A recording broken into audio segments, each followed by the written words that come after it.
Timecop is a 1994 science fiction action adventure starring Jean-Claude Van Damme, directed by Peter Hyams, who directed 2010, the underrated sequel to Stanley Kubrick's 2001. 2010 was a better movie than Timecop because it did have better source material, the novel by Arthur C. Clarke as opposed to the graphic novel by Mike Richardson and Mark Verheiden. 2010 did not make as many correct predictions about the future as Timecop. In fact, 2010 had a group of Russian and American astronauts in a spaceship flying to Jupiter so they could board another spaceship, and all the while back on Earth, the planet was teetering towards World War III. None of that ever happened. Some pundits believe that the Cold War was actually World War III, and I don't know if I believe that or not, but I do like to use it to sound smug when I'm around jerks. Speaking of jerks, Jean-Claude's Timecop is about an honest police officer that through solid police work figures out that a politician is trying to go back to the past for financial gain. Timecop came out in a very good year for movies. The three of the Best Picture nominees were Forrest Gump, which won, Pulp Fiction, and The Shawshank Redemption. The Crow also came out in 1994, and that movie actually starts the same way as Timecop, where the main characters live with women and they are both assaulted by felons. Ron Silver was really good as the antagonist, Senator McComb. Mia Sara was beautiful as Jean-Claude's wife. You know Mia Sara from Ferris Bueller, she was his girlfriend. Mark Isham did the score, he did Crash and The Accountant. The end cover of The Smithereens by Fudge Factor Inc. was an assault to the ears, but Timecop was made in the 90s, so I think that was the point. Sam Raimi was also a producer, so that's pretty cool. Timecop is a bad movie, but at an hour and 40 minutes, it's a short bad movie. Let's check it out. Time travel. Well, beam me up, Scotty. That's very funny, simply. There is a correct, albeit obvious, prediction here. The government makes backroom deals. Hudda! We have to form a brand new covert agency to police this technology and to actually protect time. It'll be called the Time Enforcement Commission, or the TEC. McComb is a corrupt, albeit ambitious politician. Wait a second, I think I got corrupt and ambitious mixed up there. What a dunderhead. Now that we have the bad guy and plot established, we finally get to meet Jean-Claude. And since this was made in the 90s, he's introduced through misogyny and voyeurism. The 90s. There's never enough time Never enough for what? to satisfy a woman.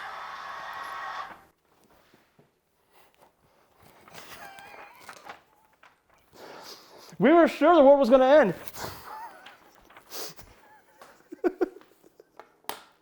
Is that voyeuristic and misogynistic, right? I mean, am I crazy?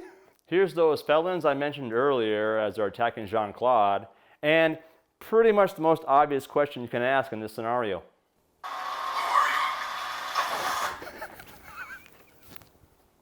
They shoot him twice in the face and he dies, and the movie ends. Psych! They shoot him a couple times in the chest, and they never read the script to know he had a bulletproof vest on. So we go back to 1929 for this really, really callous joke. Third jumper this week. Keep this up, Pete. You're gonna be out of a job. Only going down, sir. Oh,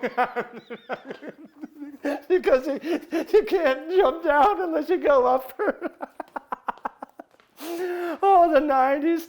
I am glad we grew up a little bit, though. It's rough when the 90s slaps you in the face like that. Out of nowhere, too. They make a correct prediction about wireless headphones here, but an incorrect prediction about a floppy disk instead of a compact disk.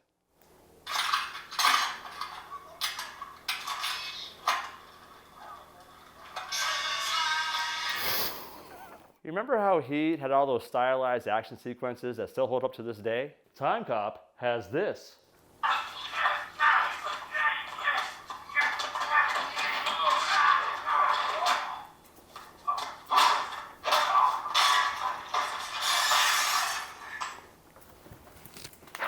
Jean-Claude is given a chance to act 25 minutes in. Exactly. Heard a great deal about you. And I've heard a lot about you, Senator. Not all of it bad, I hope. His acting was effective. I mean, I'm pretty sure that he doesn't like McComb. I guess I could have told you Jean-Claude's name was Walker in the movie. Hey, I just did, go me. Timecop did make an incorrect prediction. They predicted bulky cars when we went a lot smaller. Check out this political analysis. The last poll results. While the trends not quite what we want them to be. There are some good things once we break them down that we can utilize. The numbers in the suburbs are encouraging, but they are killing you in the urban centers.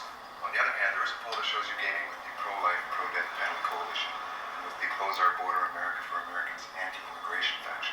The bad news is the Timecop came out in 1994 and we still have the same political talking points in 2023. Doesn't it feel like we're being scammed? Is a presidential candidate, for crying out loud. If you haul him in front of the commission court, you better have enough evidence to plug up the Potomac River. Timecop was talking about indicting a presidential candidate back in 1994. That's kind of funny.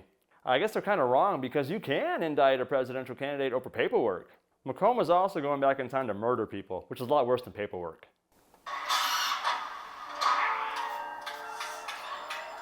System initialized.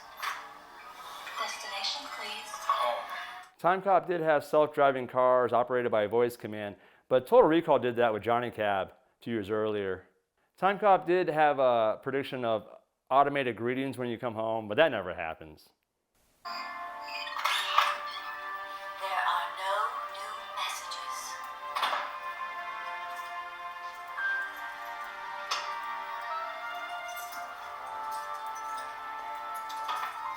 Television.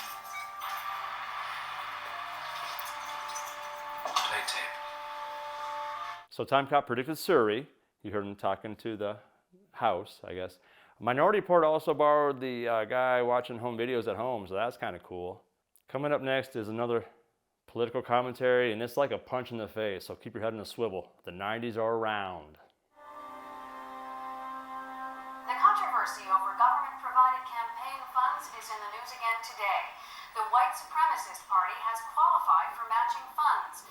As much as I like a right-wing group taking advantage of a liberal program, a coalition between pro-death and pro-life, that's just good writing. Remember how The Matrix gave us bullet time in a whole new way that action was filmed? Timecop has this.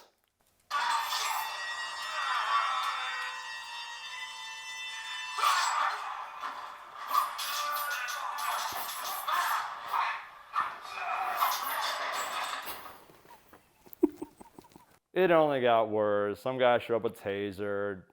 Jean-Claude did the splits. It was a disaster. Timecop does correctly predict VR technology, but the office pervert's using it to look at naked chicks, so I don't think I can show that. This next prediction really blew me away because Jean-Claude uses a handheld device that has access to a database and a GPS. Back in 1994, this one is really an actual, really cool prediction. Give me a date. Sunday, October 9th, 1994. Target. So when they travel back in time, it creates this phenomenon of time twins because there's them from the future and there's one that's always there. David Lynch actually borrowed this idea, if you can believe it, for Lost Highway. The thing about David Lynch is that he has talked about his directing style, and he has a belief that you have the idea for a movie, and as long as you stay true to that idea, you can do anything you want.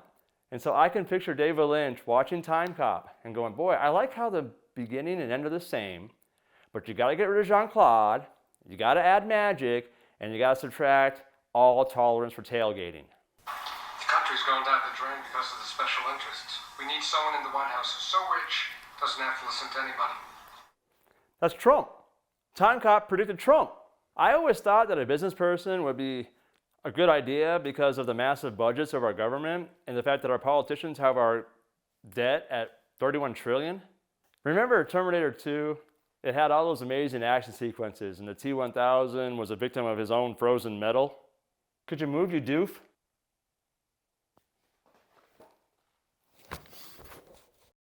Timecop has this. Have a nice day.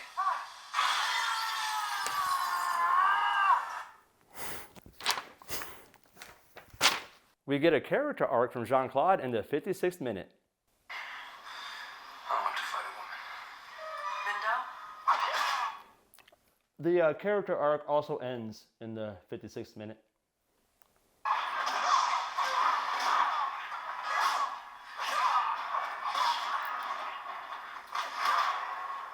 Change my mind. Right there. Equal rights means that everyone gets punched in the face. Remember how Die Hard had those awesome explosions that pummeled Nakatomi Plaza? Timecop has this.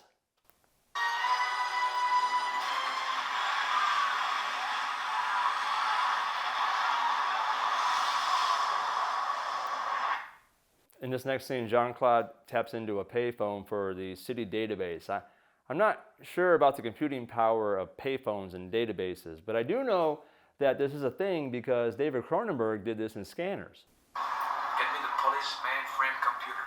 I want all Jindos admitted to local hospitals on October 9th. Check if any of the Jindos are victims of multiple gunshot wounds. Look, movies are trivial, and so for me to sit here and say that someone's bad at pretending seems like I'm complaining just to complain. Acting is a job though, and we make fun of people being bad at their jobs all the time. I bring that up to show this next clip where Gloria Rubin, as the character Fielding, has obviously read the script, understands her character and what her character is trying to accomplish. I want to make things right. We find you can make things right for yourself.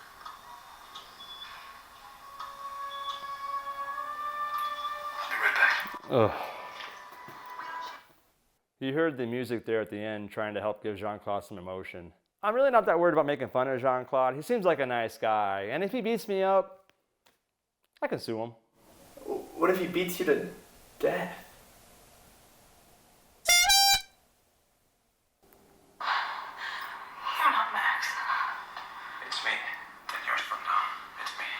It's not possible. It's impossible to not make fun of that. It's not my fault. I'm from the 90s. Yeah, 90s! They do rebuild the house, and that is one of the more responsible messages from Timecop, that you should pay your homeowner's insurance.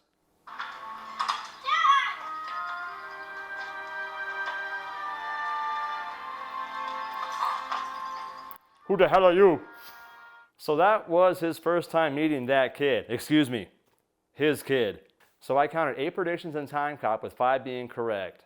There were also 2 predictions about Donald Trump, but I'm not going to count those because he seems to really upset people. Have you noticed that? I have.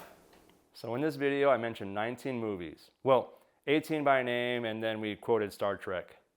This was a lot of fun. Who knew Timecop was worth checking out? All right, well, I'll be right front, and